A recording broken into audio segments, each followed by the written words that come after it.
Subscribe to our channel by clicking the subscribe button.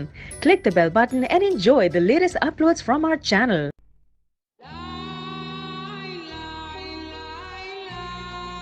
अस्सलाम वालेकुम नाज़रीन उम्मीद करता हूँ कि आप सब खैरियत से होंगे। नाज़रीन, आज की हमारी वीडियो हैज़े की बीमारी के मुतालिक है। आज की हम वीडियो में आपको ऐसी टिप्स के बारे में बताएंगे जिससे आप हैज़े जैसी मर्ज़ से छुटकारा हासिल कर सकते हैं और अच्छी ज़िंदगी गुजार सकते हैं। तो नाज़रीन, बढ़ते हैं अपनी वीडियो जानिब और आपको पहले नंबर पर बताते हैं जो पहला टोटका है।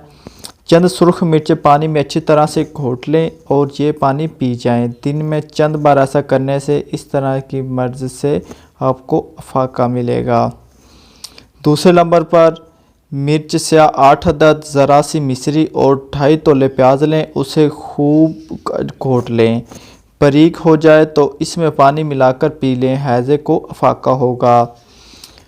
और तीसरे नंबर पर चंद कड़वी सब्ज़ मिर्चें लें और उसे पानी में बारीक घोट लें और पी लें, हैज़े की कड़वी शिकायत फौरी ख़त्म हो जाएगी।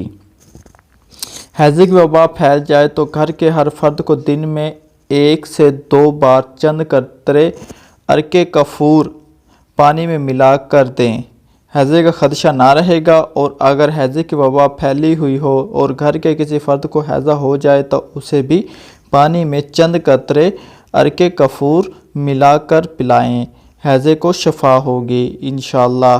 तो नाज़रीन, ये आज की हमारी छोटी सी वीडियो बनाने सिर्फ ये मकसद था कि अक्सर हैज़े जैसी मर्ज़ जो है वो फूट पड़ती है और किसी इलाके में या शहर में फैल जाती है, तो उससे बचाव के लिए आप ये चंद एहतियाती तदाबीर आपको बताई हैं, चंद टोटके बताए हैं। इनको इस्तेमाल करते हुए आप हैज़े जैसी मर्ज़ से छुटकारा हासिल कर सकते हैं। तो नाज़रीन, उम्मीद करता हूँ कि आपको हमारी वीडियो पसंद आई होगी। अगर पसंद आई तो आप हमें लाइक करें और सब्सक्राइब करना ना भूलें। अगली वीडियो तक आपसे इजाज़त चाहता हूँ। अल्लाह हाफ़िज़।